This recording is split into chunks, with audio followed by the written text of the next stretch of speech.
ساریہ سیڑھیوں سے گر گئی تھی اور میں اسے پکڑتا رہ گیا، لیکن جب اس کی چیخیں بلند ہوئیں میں بھاگ کے نیچے پہنچا، لیکن تب وہ اپنا پیٹ پکڑے تڑپے جا رہی تھی۔ میرے والدین، زوبیہ، روحان سب اٹھ کے باہر آ گئے۔ میں اس وقت ساریہ کو اپنی گود میں بھر چکا تھا۔ روحان اور میری والدہ پوچھنے لگے کہ کیا ہوا ہے۔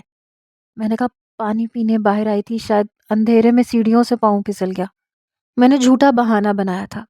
ساریہ تڑپے جا رہی تھی، وہ اپنا پیٹ پکڑے ہوئے تھی، زوبیہ بھی پریشان تھی۔ میں نے ساریہ کو نیچے اپنی والدہ کے کمرے میں لٹا دیا، لیکن جس طرح سے وہ تڑپ رہی تھی، میری والدہ کہنے لگی جلدی سے گاڑی نکالو، اسے ہسپتال لے جانا پڑے گا۔ میں پہلی بار گھبرا گیا تھا کیونکہ وہ درد سے بے حال تھی۔ میں نے پہلے کبھی اسے اس طرح سے تڑپتے اور بلبلاتے ہوئے نہیں دیکھا تھا۔ روحان بھائی نے جلدی سے گاڑی کی چابی پکڑی، کہنے لگے شایان تم جلدی سے اس کو لے کے آؤ۔ میں نے دوبارہ سے اسے گود میں لیا، میں باہر کی طرف آیا۔ زوبیہ بھی گاڑی میں بیٹھ گئی تھی، پچھلی نشست پہ ساریہ کے ساتھ ہی بیٹھی تھی۔ میں روحان کے ساتھ اگلی سیٹ پر تھا۔ زوبیہ بار بار ساریہ کو تسلی دے رہی تھی، کہہ رہی تھی کہ تمہیں ہوا کیا ہے۔ وہ کہنے لگی مجھے لگ رہا ہے میں درد سے مر جاؤں گی، مجھ سے نہیں برداشت ہو رہا۔ میرا دل بڑی زور زور سے دھڑک رہا تھا۔ بہرحال فٹافٹ سے ہم قریبی ہاسپٹل اسے لے کر گئے، لیکن جب ڈاکٹر نے چیک اپ کیا تب تک ساریہ درد برداشت کرتے کرتے بے ہوش ہو چکی تھی۔ لیڈی ڈاکٹر نے جو بات زوبیہ کو بتائی وہ سن کر اس کی آنکھوں سے آنسو بہے جا رہے تھے۔ میں اور روحان اس کے قریب آ گئے۔ میں نے کہا کیا ہوا ہے بھابھی؟ کہنے لگی اس کا بچہ ضائع ہو گیا۔ یہ سن کر پہلی بار میرا دل یکبارگی سے دھڑکا تھا۔ 3 مہینے میں نے اپنے ہونے والے بچے کی ذرا بھی پرواہ نہیں کی تھی، ذرا بھی ساریہ کا خیال نہیں رکھا تھا۔ وہ بیچاری اس حالت میں بھی میرے سارے کام کرتی تھی اور میں جان بوجھ کر اس سے اپنے کام زیادہ کرواتا تھا کہ اسے شوق ہے بچہ پیدا کرنے کا تو ٹھیک ہے۔ کئی بار اپنی شرٹ دوبارہ استری کرواتا کہ ٹھیک سے نہیں ہوئی۔ مجھے آفس میں باتیں سننی پڑتی ہیں۔ وہ مجھے برا بھلا تو کہتی تھی لیکن کام کر دیتی تھی۔ میں جانتا تھا جب اسے ہوش آئے گی تو وہ بہت روئے گی، اسے لگے گا میں نے جان بوجھ کے اسے دھکا دیا ہے کیونکہ میں بچہ چاہتا ہی نہیں تھا۔ سچ میں پتہ نہیں کیوں لیکن مجھے دکھ ہو رہا تھا۔ اس کے والدین بھی آ گئے، شاید زوبیہ نے فون کر کے انہیں بلایا تھا۔ کہنے لگے شایان ساریہ کو بلڈ کی ضرورت ہے، اس کی کنڈیشن بہت خراب ہے۔ یہ سن کے میں نے کہا آپ میرا بلڈ سیمپل چیک کروا لیں، لیکن میرا بلڈ اس کے ساتھ میچ نہیں کیا۔ البتہ روحان کا کر گیا تھا اور اسی نے ساریہ کو نئی زندگی بخشی تھی۔ رات تک اس کی کنڈیشن پہلے سے بہتر تھی لیکن ہوش نہیں آ رہا تھا۔ پہلی بار مجھے ساریہ کے لیے برا لگ رہا تھا، تکلیف ہو رہی تھی۔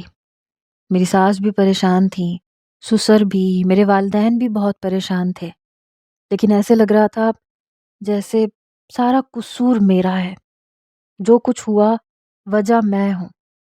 بار بار میرے نمبر پہ رمشا کی کال آ رہی تھی، میں نے اس کی کال ڈسکنیکٹ کر دی۔ رات تک میری ساس اور میرے گھر والے بے حد پریشان ہو چکے تھے۔ زوبیہ کا تو رو رو کے برا حال تھا، بار بار کہتی تھی روحان ڈاکٹر سے پوچھو ساریہ کو ہوش کیوں نہیں آ رہا۔ وہ کہنے لگا آ جائے گا، اس کو بہت چوٹیں لگی ہیں، سر پہ بھی جسم پہ بھی، اور پھر تمہارے سامنے جو کچھ اس کے ساتھ ہوا ہے، کنڈیشن ٹھیک تو نہیں ہے نا ساریہ کی۔ وہ کہنے لگی میری بہن درد سہ کے بے حال ہو چکی تھی، پھر مجھے عجیب نظروں سے دیکھنے لگی۔ کہنے لگی شایان کیا خود اٹھ کے پانی نہیں پی سکتے تھے؟ تمہیں دیکھنا چاہیے تھا وہ کس کنڈیشن میں ہے، پہلا بچہ تھا، تمہیں کیئر کرنی چاہیے تھی اس کی، تم اس کا ذرا بھی خیال نہیں رکھتے تھے۔ میں اس لیے نہیں بولتی تھی کہ تم کہیں یہ نہ سمجھو کہ میں اسے پٹیاں پڑھاتی ہوں، تمہارے خلاف کرتی ہوں، لیکن تمہیں خود احساس ہونا چاہیے تھا، اس کنڈیشن میں بھی تم پانی کا گلاس خود بھی پی سکتے تھے۔ میں خود اندر ہی اندر شرمندہ ہو کے رہ گیا، سب مجھے غصے سے دیکھ رہے تھے۔ میری ساس کہنے لگی پہلی بار تو بہت احتیاط کرنی چاہیے، اگر پہلی بار ایسے ہو جائے تو پھر بڑی مشکل سے بچہ ہوتا ہے۔ میری والدہ بھی آنسو بہا رہی تھیں، میری اندر سے جان نکلی ہوئی تھی کہ بس کسی نہ کسی طرح ساریہ کو ہوش آ جائے۔ رات تک روحان کے اصرار کرنے پر میرے والدین گھر جا چکے تھے اور میرے ساس سسر بھی۔ زوبیہ کو بھی کہا کہ جاؤ تم گھر چلی جاؤ، آرام کرو، میں اور روحان یہیں رہیں گے، کوئی بات ہوگی تو ہم دونوں سنبھال لیں گے۔ لیکن وہ کہنے لگی نہیں، میں اپنی بہن کے پاس رہوں گی۔ پھر میں کہنے لگا کہ آپ جائیں، میں یہیں ہوں اس کے پاس، میں اس کا خیال رکھوں گا۔ کہنے لگی جیسے تم نے خیال رکھا ہے نا، مجھے سب نظر آتا ہے۔ ایک تو پریگننسی کی وجہ سے اس کی الٹی نہیں رکتی تھی، اسے کچھ ہضم نہیں ہوتا تھا، اوپر سے تم اس کے سر پہ سوار رہتے تھے، یہ کام ایسے کیوں کیا ہے، یہ کام ویسے کیوں کیا ہے۔ عورت کو ایسے وقت میں احساس کی ضرورت ہوتی ہے، خاص طور پہ اپنے شوہر کے احساس کی، اس کی محبت کی، اس کی ہمدردی کی۔ لیکن تمہارے اندر تو پتہ نہیں۔ یہ کہہ کے وہ پھر سے رونے لگی۔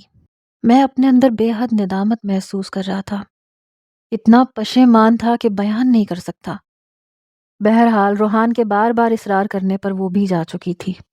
روحان باہر بیٹھا تھا، کہنے لگا جاؤ تم ساریہ کے پاس اندر جا کے بیٹھو، اس کا ہاتھ پکڑو، اسے احساس دلاؤ، شاید اسے ہوش آ جائے۔ پھر کہنے لگا میں نے سب کے سامنے یہ بات نہیں کی، لیکن اس کی کنڈیشن ٹھیک نہیں ہے، وہ جب تک ہوش میں نہیں آتی تو بات خطرے کی ہی ہے۔ یہ سن کے میرا رنگ اڑا تھا۔ میں نے کہا کیا مطلب، کیا ہوا ہے اسے؟ کہنے لگا اسے بہت زیادہ چوٹیں آئی ہیں اور شدت درد کی وجہ سے ڈاکٹر کو یہ لگ رہا ہے کہ کہیں اس کے دماغ کی نس نہ کوئی پھٹ گئی ہو، کیونکہ اسے ہوش نہیں آ رہا۔ یہ سن کر میری جان نکلی تھی۔ وہ کہنے لگا اگر کل تک اسے ہوش نہیں آیا تو اس کے مزید کچھ ٹیسٹ کروانے پڑیں گے۔ میں مرے مرے قدم اٹھاتا ہوا اس کے کمرے میں آیا۔ سامنے وہ بے حال پڑی تھی، بالکل بے ہوش، رنگت بالکل پھیکی پڑ چکی تھی، ہاتھ میں ڈرپ لگی ہوئی تھی، آکسیجن ماسک لگا ہوا تھا۔ کب سے میں نے اپنے اوپر ضبط کر رکھا تھا لیکن اب نہیں ہو رہا تھا۔ میں اس کے پاس بیٹھ گیا، اس کے ہاتھ کو اپنے دونوں ہاتھوں میں لے لیا اور آنسو بہانے لگا۔ میں نے کہا ساریہ آئی ایم سوری، معاف کر دو یار، آئندہ ایسے نہیں کروں گا، پلیز اٹھ جاؤ۔ لیکن وہ کچھ بھی رسپانس نہیں دے رہی تھی۔ میں پھوٹ پھوٹ کے رونے لگا، کسی بچے کی طرح میں رو رہا تھا۔ مجھے اپنے آپ پہ غصہ آ رہا تھا۔ کتنا آسان ہوتا ہے نا مرد کا یہ کہہ دینا کہ پھر سے بچہ پیدا کر لیں گے، ابھی اسے ضائع کر دیتے ہیں۔ ہم یہ کیوں نہیں سوچتے کہ اولاد اللہ کی کتنی بڑی نعمت ہے؟ کتنے لوگ ہیں جو بچے کے لیے ترستے ہیں، تڑپتے ہیں، اور میں نے اتنی بڑی نعمت کی ناشکری کی تھی، تبھی میرے ساتھ یہ ہوا تھا۔ اللہ نے مجھ سے اسے چھین لیا۔ ایک عورت کتنی تکلیفیں برداشت کرتی ہے، ارے 9 ماہ تک فزیکلی طور پہ وہ بدل کے رہ جاتی ہے، اس کے چہرے پہ چھائیاں پڑ جاتی ہیں، وجود بے ڈھنگا ہو جاتا ہے، کبھی الٹی، کبھی چکر، کتنے مراحل سے گزر کے تو جا کے اسے ایک ننھا منا معصوم سا وجود نظر آتا ہے، جسے دیکھ کے وہ اس تکلیف کو بھول جاتی ہے۔ آسان کام نہیں ہوتا ماں بننا، اور میں نے کیا کیا؟ اس سوچ نے مجھے اپنے اندر اپنی ہی نظروں میں گرا کے رکھ دیا۔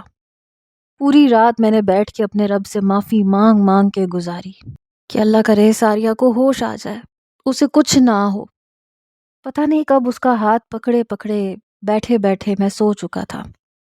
ہوش مجھے تب آیا جب مجھے اس کا ہاتھ اپنے ہاتھ میں ہلتا ہوا محسوس ہوا، شاید وہ اپنا ہاتھ میرے ہاتھ سے چھڑوا رہی تھی۔ میں نے آنکھیں کھولیں، دیکھا کہ اسے ہوش آ گیا تھا، بار بار اپنا پیٹ پکڑ رہی تھی۔ میں نے اس کے سر پہ ہاتھ پھیرنا شروع کیا۔ میں نے کہا ساریہ پلیز آنکھیں کھولو۔ اس نے ذرا سی آنکھیں کھولیں، مجھے دیکھا اور اس کی آنکھوں سے آنسو بہنے لگے۔ میں نے اس کے آنسو صاف کیے، اس کے ہاتھ کو چومنے لگا، اس کے ماتھے کو چومنے لگا، لیکن اس نے اپنا رخ بدل لیا۔ میں فوراً سے نرس کو بلا کے لے کے آیا، ڈاکٹر کو بلا کر لایا۔ روحان پوری رات کا باہر بیٹھا ہوا تھا۔ جب اسے پتا چلا کہ ساریہ کو ہوش آ گیا تو وہ تو خوش ہو گیا، کہنے لگا شکر ہے ساریہ کو ہوش آ گیا۔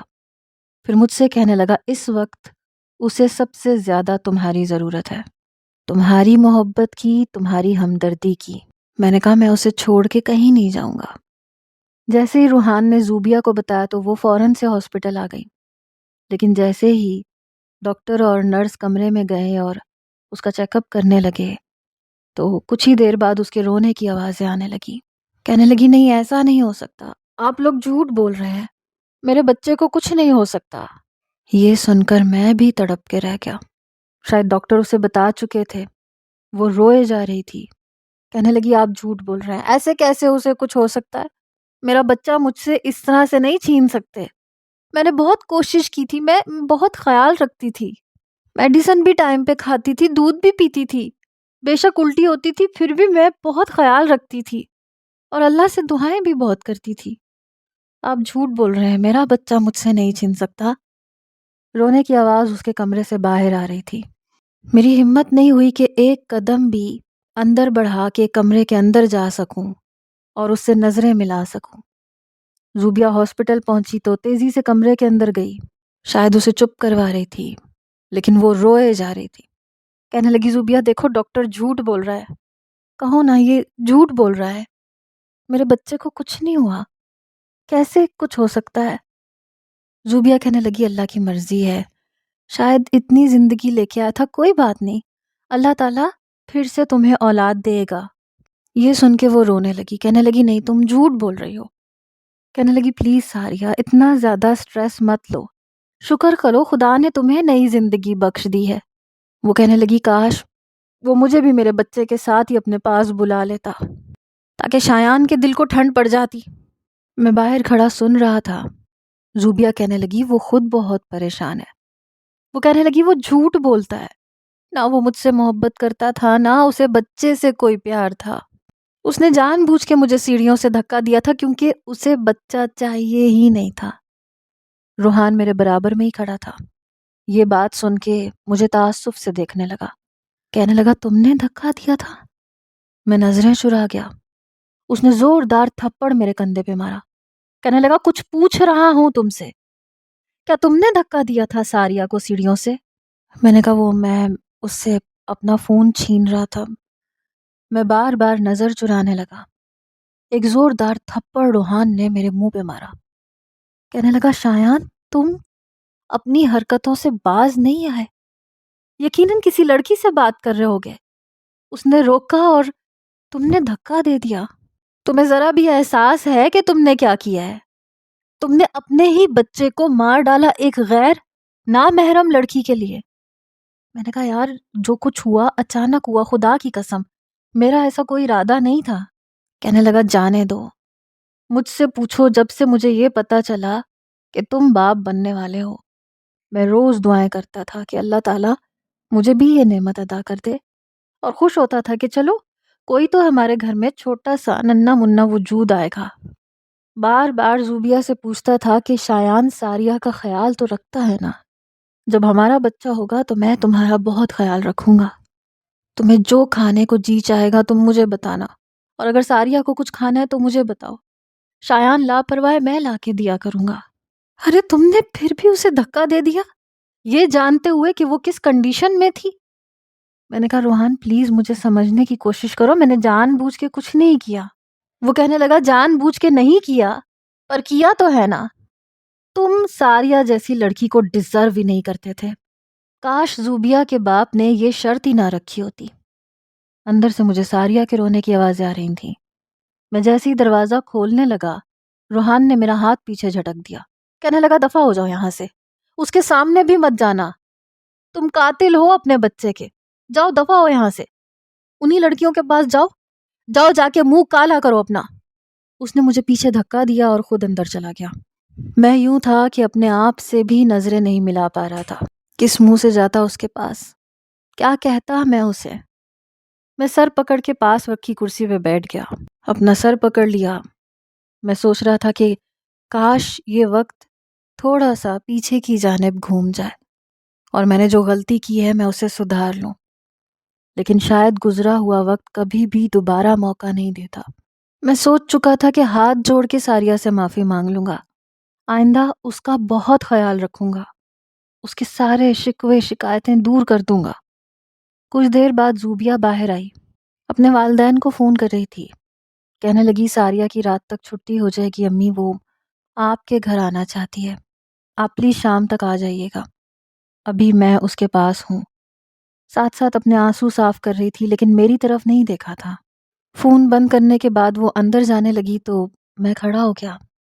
میں نے کہا بھابھی کیسی ہے وہ؟ کہنے لگی زندہ ہے، دعا کرو یہ بھی مر جائے تاکہ تمہارا راستہ صاف ہو جائے۔ میں نے کہا خدا کے لیے کوئی مجھے بھی تو سمجھے، میں ساریہ سے بات کرنا چاہتا ہوں۔ میری آنکھوں میں آنسو تھے لیکن وہ کسی کو بھی نظر نہیں آ رہے تھے۔ وہ کہنے لگی خبردار، خبردار جو تم نے میری بہن کا نام بھی لیا۔ میں جانتی ہوں تم اس کے ساتھ کس طرح کا رویہ اختیار کرتے تھے۔ وہ بتاتی تھی مجھے، لیکن میں اسے الٹا سمجھاتی رہتی تھی کہ ٹھیک ہو جائے گا، ابھی ذمہ داری نہیں لینا چاہتا لیکن آہستہ آہستہ سدھر جائے گا۔ لیکن میں غلط تھی۔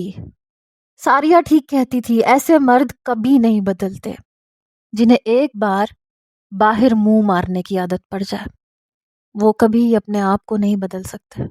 میں اپنی بہن کی زندگی، اس کا نصیب برباد نہیں کروں گی۔ میں نے کہا میری بات سنیں، اتنی سی بات کو کسی اور رخ میں مت لے کے جائیں۔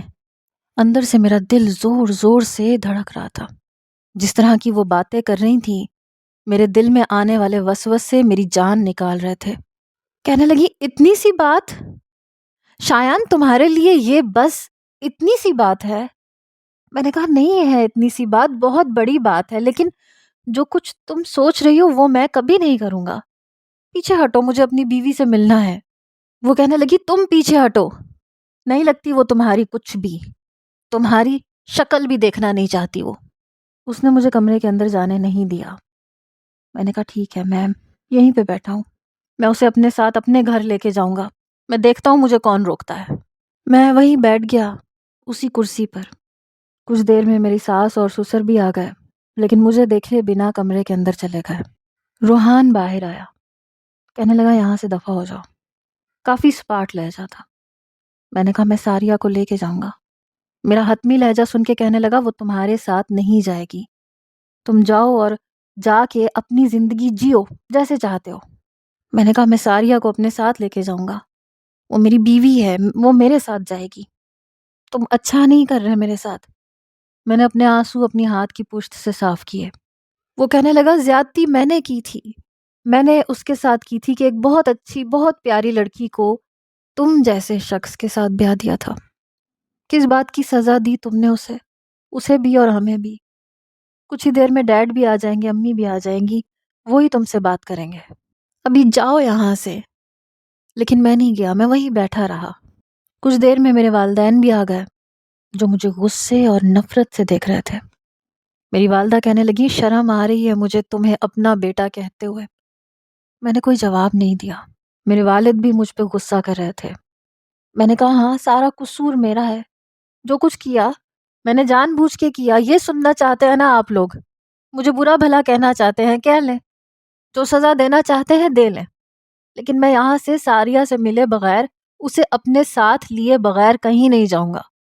میرا باپ کہنے لگا یہاں سے چلے جاؤ ورنہ تمہاری وجہ سے محمود مجھ سے بھی تعلق توڑ دے گا۔ میں نے کہا سب کو اپنی پڑی ہوئی ہے، پہلے روحان کو اپنی پڑی تھی کہ وہ زوبیہ کے بغیر مر جائے گا۔ اس وقت میں نہیں چاہتا تھا کہ میری شادی ساریہ سے ہو، لیکن زوبیہ کے والد نے شرط رکھی۔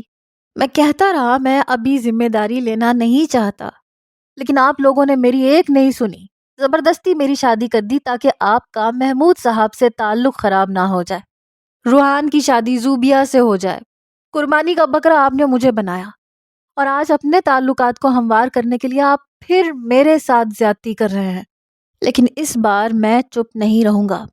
بھاڑ میں گئی مروت، بھاڑ میں گیا آپ کا اور محمود صاحب کا تعلق، اور بھاڑ میں جائے روحان اور زوبیہ۔ میں نہ ساریہ کو چھوڑوں گا، نہ میں اس سے ملے بغیر یہاں سے جاؤں گا۔ میرے والد نے مجھے 2 تھپڑ لگائے، کہنے لگے ابھی یہاں سے چلے جاؤ کیونکہ وہ تم سے ملنا ہی نہیں چاہتی، تمہاری شکل بھی دیکھنا نہیں چاہتی، جاؤ یہاں سے۔ میرے باپ نے مجھے دھکیلنا شروع کر دیا۔ میں بھی باہر نکل گیا، اپنے گھر چلا گیا۔ میں کیا کرتا جب کوئی بھی مجھے سمجھنے کے لیے تیار ہی نہیں تھا؟ سب کو لگتا تھا میں غلط ہوں، میں ہی برا ہوں۔ میں اس سے ملنا چاہتا تھا، میں جانتا تھا کہ جو بھی ہے جیسا بھی ہے وہ میری بات مان لیتی ہے، وہ مجھ سے محبت بھی کرتی ہے۔ ایسے تو میرا خیال نہیں کرتی تھی، محبت تھی تو کرتی تھی نا، لیکن وہ مجھ سے تعلق ختم نہیں کرے گی۔ نہ نیند آ رہی تھی، نہ چین آ رہا تھا۔ بچہ صرف ساریہ نے تو نہیں کھویا تھا، میں نے بھی کھویا تھا۔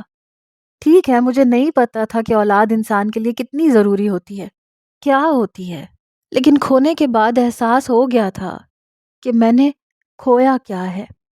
آنکھیں بند کرتا تھا تو ایک نومولود بچے کا چہرہ میری آنکھوں کے سامنے آتا تھا۔ میرا دل تڑپنے لگتا تھا۔ پتہ نہیں لوگ یہ کیوں سمجھتے ہیں کہ ماں کو ہی اولاد کا زیادہ دکھ ہوتا ہے، باپ کو نہیں ہوتا۔ میری اولاد ہوتی تو کل کو دنیا میں آتا تو اسے دیکھ کر میرا دل اس کی طرف بے تحاشا مائل ہو جاتا۔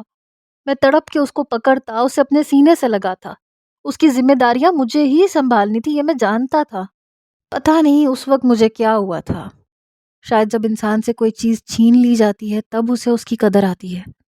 مجھے اپنے اس بچے کے لیے تڑپ محسوس ہو رہی تھی جو اپنی ماں کے وجود میں ختم ہو چکا تھا۔ شام تک سبھی لوگ واپس آ گئے لیکن ساریہ نہیں آئی تھی۔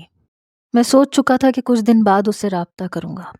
ابھی تو چند گھنٹے گزرے تھے لیکن میں نے پانی کا ایک گھونٹ نہیں پیا تھا۔ بھوک میری بھی مر چکی تھی۔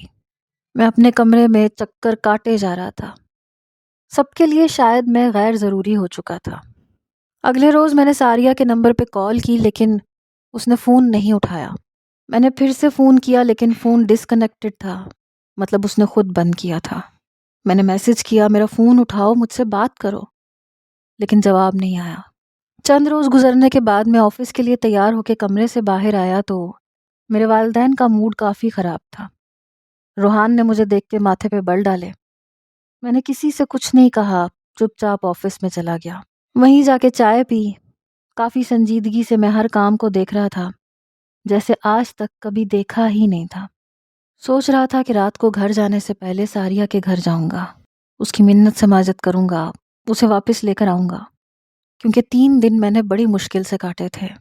کوئی چیز نہیں مل رہی تھی، کبھی گھڑی نظر نہیں آتی تھی، کبھی بٹوا، کبھی کپڑوں کی سمجھ نہیں آتی تھی کہ کیا پہنوں۔ یہ سب تو وہ کرتی تھی۔ رات کو جب میں سسرال پہنچا تو محمود صاحب مجھے بہت کچھ سنانے لگے۔ کہنے لگے نکل جاؤ یہاں سے۔ میں نے کہا انکل پلیز آپ تو مجھے سمجھیں۔ کہنے لگے نہیں سمجھنا، میری غلطی تھی۔ میں نے زوبیہ سے جان چھڑوانے کے لیے یہ شرط رکھ دی کہ تمہاری ساریہ سے شادی ہوگی، کیونکہ میں دیکھ چکا تھا کہ تم دونوں ایک دوسرے میں دلچسپی رکھتے ہی نہیں تھے۔ مجھے لگا تھا تم کبھی بھی نہیں مانو گے اور اس طرح سے زوبیہ بھی بچ جائے گی، لیکن جو قدم زوبیہ نے اٹھایا میں بے حد پریشان ہو کے رہ گیا تھا۔ اور پھر تمہارے والدین نے بھی رشتہ قبول کر لیا، تم بھی پریشان تھے۔ پھر ساریہ نے بھی کوئی اختلاف نہیں کیا، نہ تم نے کیا۔ اس لیے میں نے سوچا کہ ٹھیک ہے دونوں بہنیں ایک گھر میں ہوں گی تو مجھے بھی تسلی رہے گی، کیونکہ زوبیہ شروع سے ڈرپوک تھی، ساریہ بہادر تھی۔ میرا کوئی بیٹا تو تھا نہیں، ساریہ نے ہمیشہ زوبیہ کو پروٹیکٹ کیا تھا، اسکول سے کالج سے یونیورسٹی تک۔ جب بھی اسے کوئی مشکل پیش آتی تو ساریہ اس کے سامنے دیوار بن کے کھڑی ہو جاتی تھی، کسی کو اسے کچھ کہنے نہیں دیتی تھی۔ مجھے لگا شاید روحان اس کے قابل نہیں ہے، شاید روحان کی نیت میں کوئی کھوٹ ہے، شاید کاروباری شکست کی وجہ سے وہ یہ سب کر رہا ہے، کہیں وہ میری بیٹی کو دھوکہ نہ دے دے۔ لیکن آج یہ سب کچھ ساریہ کے ساتھ ہو گیا۔ وہ اپنی بہن کو پروٹیکٹ کرتی رہی اور میں غلط تھا، میں یہ بھول گیا کہ بیٹی ہمیشہ بیٹی ہوتی ہے۔ روحان نے زوبیہ سے سچ میں محبت کی تھی، اس لیے اس کی قدر کی۔ البتہ تم نے میری بیٹی کے ساتھ جو کچھ کیا میں تمہیں کبھی بھی معاف نہیں کروں گا، اور نہ میں تمہارے ساتھ مزید اپنی بچی کی زندگی برباد کروں گا۔ میں نے کہا مجھے ایک موقع نہیں دے سکتے؟ میں باخدا ساریہ کو آئندہ کوئی تکلیف نہیں دوں گا، میں آپ سے کہہ رہا ہوں۔ کہنے لگے نہیں، میری بیٹی سے تم نے ایسا ہی کچھ کہا تھا کہ تم دوبارہ کسی لڑکی سے کوئی تعلق نہیں رکھو گے، لیکن تم نے اس کے ساتھ کیا ہوا وعدہ توڑ دیا۔ یہ سن کے میں نظریں چرانے لگا۔ وہ کہنے لگے میں تو اپنی بیٹی کے سامنے شرمندہ ہو کے رہ گیا، کیونکہ میرے کہنے پہ اس نے شادی کی تھی۔ کاش میں نے زوبیہ کے ساتھ ساتھ ساریہ کے بارے میں بھی سوچا ہوتا، لیکن اب میں سوچ چکا ہوں۔ اب میں اپنی بیٹی کے بارے میں سوچ سمجھ کے فیصلہ کروں گا۔ جاؤ یہاں سے۔ میں نے کہا میں نہیں جاؤں گا، مجھے میری بیوی سے ملنا ہے، خدا کے لیے آپ لوگ پتہ نہیں کیا کرنا چاہتے ہیں میری زندگی کے ساتھ۔ میری آنکھوں سے آنسو بہہ رہے تھے۔ میں نے محمود صاحب کے سامنے ہاتھ جوڑ دیے۔ میں نے کہا یہ دیکھیں، مجھے ایک بار میری بیوی سے ملنے دے، مجھے بات کرنے دے۔ کہنے لگے وہ تمہارا نام بھی سننا نہیں چاہتی، وہ اس کنڈیشن میں بھی نہیں ہے، وہ ٹھیک نہیں ہے۔ سوئے سوئے رونے لگتی ہے، کہتی ہے میرے کانوں میں چھوٹے بچے کی آوازیں آ رہی ہیں۔ تمہیں پتا ہے وہ کس کنڈیشن سے گزر رہی ہے، کس ذہنی اذیت میں مبتلا ہو چکی ہے، جاؤ یہاں سے۔ انہوں نے بھی مجھے دھکا دے دیا۔ میں واپس آ گیا۔ اپنے کمرے کی ہر چیز مجھے کاٹ کھانے کو دوڑ رہی تھی۔ مجھے اس کی عادت ہو گئی تھی، مجھے ساریہ کی عادت ہو گئی تھی، یا شاید محبت ہو گئی تھی، اور اس محبت کا ادراک اب ہو رہا تھا، پہلے نہیں ہوا تھا۔ میں بے حد پریشان تھا۔ اپنے بیڈ پہ لیٹتا تھا تو لگتا تھا میرے ہاتھ پہ ساریہ کا ہاتھ ہے، ابھی بھی اس کی انگلیاں میرے ہاتھ کی انگلیوں میں پیوست ہیں۔ میں اٹھ کے بیٹھ جاتا تھا، ساریہ کہہ کے پکارتا تھا، لیکن خالی جگہ دیکھ کے بے بسی سے میں اپنا سر پکڑ کے بیٹھ جاتا تھا۔ وہ میرے لیے کیا بن چکی تھی مجھے اب احساس ہو رہا تھا۔ اس کی شرارتیں یاد آنے لگتی۔ اکثر وہ ناراض ہوتی تھی تو تکیہ بیڈ کے مخالف سمت رکھ کے لیٹ جاتی تھی، کہتی تھی ہاتھ مت لگانا مجھے۔ میں جان بوجھ کے اپنا پاؤں اس کے چہرے کے قریب کر دیتا، کبھی اس کے ہاتھ پہ اپنا پاؤں رکھ دیتا۔ اسے کہتا میرے پیر تمہاری جنت ہے، میرے پیروں کو چوما کرو۔ وہ غصے سے میرا پاؤں پیچھے کو جھٹکتی تھی، کہنے لگتی تھی رکھو اپنے پاس، بہت برے ہو تم۔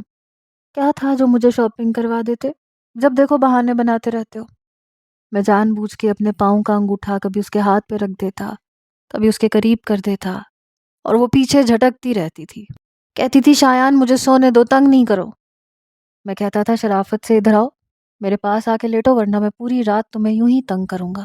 لڑتے جھگڑتے ہوئے وہ تکیہ میرے برابر میں رکھ دیتی تھی، پھر میرا ہاتھ اپنے ہاتھ میں لے کے اپنے سر کا تکیہ بنا لیتی تھی۔ وہ فوراً مان جاتی تھی۔ 15-20 منٹ لڑائی ہوتی تھی میری اس سے، اور بس پھر صلح ہو جاتی تھی۔ ابھی بھی ایسے ہو سکتا تھا، لیکن کوئی موقع بن گیا تھا۔ نہ میرے ماں باپ میری بات سننے کو تیار تھے، نہ ساریہ کے والدین، نہ وہ میرا فون اٹھا رہی تھی، کوئی بھی مجھ سے بات نہیں کر رہا تھا۔ رات کے ٹائم پھر سے رمشا کی کال آنے لگی۔ میں نے غصے سے فون اٹھایا، میں نے کہا کیا مسئلہ ہے تمہارے ساتھ؟ کہنے لگی کیا ہو گیا تمہیں، کس لہجے میں بات کر رہے ہو؟ میں نے کہا تمہاری وجہ سے میری بیوی مجھے چھوڑ کے چلی گئی۔ میری بات سن کے ہنستے ہوئے کہنے لگی چلو اچھا ہے، راستہ صاف ہو گیا۔ اچھا بتاؤ کب ملنے آ رہے ہو؟ میں نے کہا میرا دماغ اس وقت بہت شارٹ ہے، یہ نہ ہو میں تمہیں کھری کھری سنا دوں، مجھے نہیں ملنا تم سے۔ کہنے لگی کم آن، کیا ہو گیا تمہیں؟ تم نے بھی تو مجھ سے جھوٹ بولا تھا کہ تمہاری شادی نہیں ہوئی، لیکن میں نے تو تمہاری اس بات میں مائنڈ نہیں کیا۔ میں نے کہا ہاں جھوٹ بولا تھا میں نے، لیکن میں شادی شدہ ہوں، اب پتہ چل گیا تمہیں، اب مجھے تنگ مت کرنا۔ یہ کہہ کے میں نے فون بند کر دیا، لیکن وہ پھر سے فون کرنے لگی، کہنے لگی مجھے کوئی فرق نہیں پڑتا تم شادی شدہ ہو، میں پھر بھی تمہارے ساتھ دوستی کرنا چاہتی ہوں۔ میں نے کہا لیکن میں سب کچھ چھوڑ چکا ہوں۔ کہنے لگی کیا مطلب چھوڑ چکا ہوں؟ کیوں چھوڑ چکے ہو؟ بیوی کو بیوی کی جگہ پہ رکھو، دوستوں کو دوستوں کی جگہ پہ رکھو۔ میں نے کہا ایسے نہیں ہوتا، بیوی ہی دوست ہوتی ہے۔ تمہیں 2-4 دفعہ ریسٹورنٹ میں کھانا کھلا دیا، 2-4 دفعہ تحفے تحائف دے دیے، تو تمہاری نظر میں تمہارا دوست ہوں؟ اگر میں تمہیں قیمتی تحائف نہ دیتا، تمہیں اچھی جگہ کھانا نہ کھلاتا، الٹا تم سے پیسے مانگتا، تو یقیناً تم مجھے چھوڑ دیتی، لیکن بیوی ایسی نہیں ہوتی۔ وہ ہر مشکل میں اپنے شوہر کے ساتھ کھڑی ہوتی ہے، چاہے وہ اسے شاپنگ کروائے یا نہ کروائے، اسے اچھے ہوٹل میں کھانا کھلائے یا نہ کھلائے، ساتھ وہی دیتی ہے۔ اور اس بات کا مجھے اب احساس ہو گیا ہے، مجھے اب اپنی بیوی کے علاوہ کسی دوسری عورت کی ضرورت نہیں ہے، نہ دل بہلانے کے لیے، نہ وقت گزارنے کے لیے۔ آئندہ مجھے فون مت کرنا۔ میں نے فون بند کر دیا۔ بس 1 منٹ لگا تھا اپنی گزشتہ زندگی اور اپنی گھٹیا عادت کو چھوڑنے کے لیے، لیکن اب کیا فائدہ تھا؟ آج اگر یہ کام میں نے ساریہ کی موجودگی میں کیا ہوتا تو وہ کتنی خوش ہو جاتی۔ رات کے 12 بج گئے تھے، مجھے نیند نہیں آ رہی تھی، سمجھ نہیں آ رہا تھا کب اور کیسے ساریہ سے ملوں۔ میں جانتا تھا وہ مجھ سے ناراض نہیں رہ سکتی، ایک بار مجھے ملنے کا موقع مل گیا تو وہ مان جائے گی۔ کئی بار پہلے بھی تو ہماری ناراضگی ہوئی ہے، میں مناتا بھی نہیں تھا، وہ پھر بھی مان جاتی تھی۔ میرا دل بہت بے چین تھا۔ اگلی صبح کورٹ کی طرف سے جو آرڈر مجھے ملے، میرے ہوش اڑ کے رہ گئے۔ ساریہ کی طرف سے خلا کا نوٹس مجھے آیا تھا، میرا غصے سے برا حال تھا۔ میں گھر کے اندر آیا کیونکہ وہ پیپر مجھے آفس جاتے ہوئے میرے چوکیدار نے پکڑائے تھے۔ میں آفس جانے کے بجائے واپس گھر کے اندر آیا۔ روحان اس وقت ناشتہ کر رہا تھا۔ میں نے وہ پیپرز ٹیبل پہ پھینکے۔ جہاں میرے والدین اور زوبیا اور روحان چاروں بیٹھے تھے، کیونکہ میں کھانا اور ناشتہ گھر پہ کرتا ہی نہیں تھا، نہ مجھ سے کوئی بات کرتا تھا۔ پیپر دیکھ کے روحان کہنے لگا یہ کیا ہے؟ میں نے کہا تم دیکھو، تمہارا کیا ہوا کارنامہ ہے اور تم ہی اسے انجام دو گے۔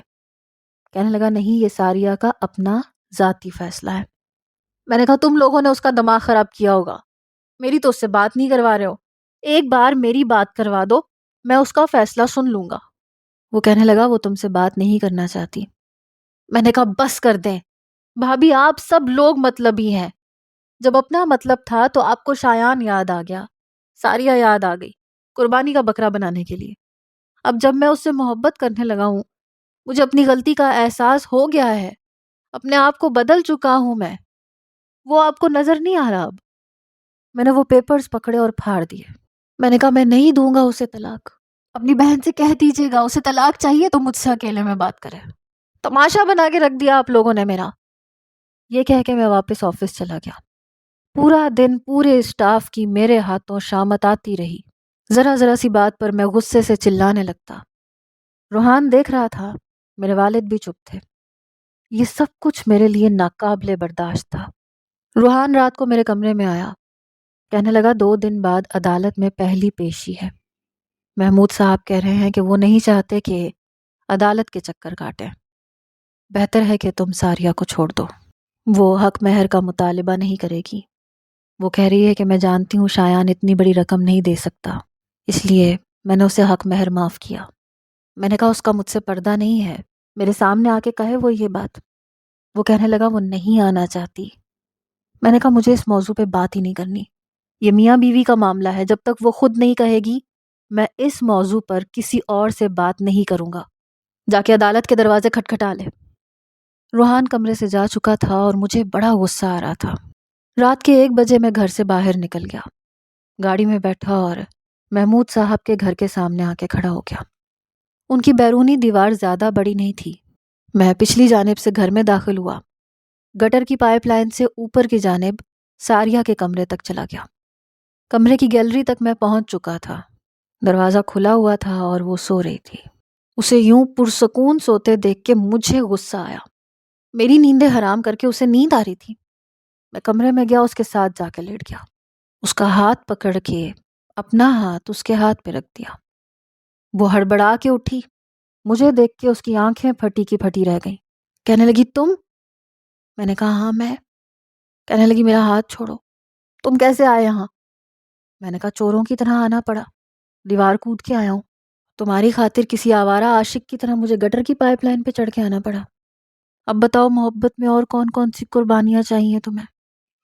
کہنے لگی مجھے نہیں چاہیے کچھ، جاؤ جا کے اپنی گرل فرینڈ سے باتیں کرو، چھوڑ دو مجھے، یہی چاہتے تھے نا تم کہ میرا بچہ ضائع ہو جائے، مر گیا وہ اب۔ یہ کہتے ہوئے وہ پھوٹ پھوٹ کے رونے لگی۔ میں نے اسے اپنے ساتھ لگانا چاہا تو اس نے مجھے پیچھے دھکیلا، کہنے لگی ہٹو پیچھے، ہاتھ چھوڑو میرا۔ میں نے کہا رونا چاہتی ہو، جی بھر کے رو لو، لیکن میں تمہیں چھوڑوں گا نہیں۔ تمہیں کیا لگتا ہے مجھے نہیں دکھ ہوا ساریہ؟ میں نے سب کچھ چھوڑ دیا ہے، آئندہ میں کبھی کسی لڑکی سے بات نہیں کروں گا، خدا کی قسم۔ مجھے بھی دکھ ہوا ہے، میں بھی رو رہا ہوں، میری آنکھوں کی نمی کسی کو نظر نہیں آ سکتی۔ وہ کہنے لگی مجھے نہیں رہنا تمہارے ساتھ، تم کبھی نہیں بدل سکتے، تم کبھی بھی نہیں بدلو گے۔ وہ روئے جا رہی تھی۔ زبردستی میں نے اسے اپنے ساتھ لگایا۔ اس بار اس نے مجھے پیچھے نہیں دھکا دیا۔ معاف نہیں کر سکتی مجھے اپنے اس بچے کی قسم جو دنیا میں آنے سے پہلے میرے رب کے پاس جا چکا ہے۔ میں آئندہ کبھی کسی لڑکی سے بات نہیں کروں گا، تمہیں کبھی شکایت کا موقع نہیں دوں گا، بس ایک موقع دے دو۔ تمہارے گھر والے مجھے ایک موقع دینے کو تیار نہیں، نہ میرے گھر والے۔ وہ خود غرض بھائی جو اپنی شادی کی خاطر مجھے بلی کا بکرا بنا چکا تھا، آج وہ بھی میری مدد کرنے کو تیار نہیں ہے، کوئی بھی نہیں۔ ساریہ پلیز تم تو مجھے سمجھنے کی کوشش کرو، بس ایک آخری بار، میں خدا کی قسم کسی کی طرف دیکھوں گا بھی نہیں، اور میں تمہیں چھوڑ نہیں سکتا۔ وہ روئے جا رہی تھی، کہنے لگی تم بہت برے ہو، تم نہیں بدلو گے، تم 2-4 مہینے بعد پھر اسی روش پہ آ جاؤ گے۔ میں نے کہا میں نہیں آؤں گا، میں تمہیں کیسے یقین دلاؤں؟ میری اپنی آنکھوں میں آنسو تھے۔ میری طرف دیکھ کے کہنے لگی وعدہ کرو اور سچا وعدہ کرو۔ میں نے اس کا ہاتھ تھاما، میں نے کہا بخدا آخری سانس تک ایسے رہوں گا، نہیں دیکھوں گا کسی کی طرف۔ بس آدھا گھنٹہ لگا تھا اور وہ مان گئی تھی، ہمیشہ کی طرح۔ لیکن میں عہد کر چکا تھا کہ اس کا بہت خیال رکھوں گا۔ وہ میرے ساتھ میرے گھر آ چکی تھی۔ آہستہ آہستہ گھر کا ماحول بھی ٹھیک ہو چکا تھا، لیکن اب میں اس کا بہت خیال رکھتا تھا۔ دوسری بار زوبیہ اور ساریہ ایک ساتھ پریگننٹ ہوئی تھیں۔ اب میں ساریہ کو شکایت کا موقع نہیں دیتا تھا، لیکن پورے 9 ماہ میرا دل دھڑکتا رہا کہ کہیں میرے پچھلے گناہ کی کوئی سزا مجھے ویسے نہ ملے جیسے پہلے ملی تھی۔ اللہ تعالیٰ نے مجھے بہت پیاری بیٹی دی تھی اور اسے دیکھ کر میری آنکھوں سے بھی آنسو بہہ رہے تھے۔ اسے سینے سے لگا کر میں نے خدا کا شکر ادا کیا تھا کہ اس نے مجھے رحمت سے نوازا ہے، میری غلطیوں کو معاف کیا ہے، اور ابھی بھی میں شکر کرتا ہوں کہ میں بد نظری سے بچ گیا۔ ساریہ کی محبت نے مجھے بدل کے رکھ دیا۔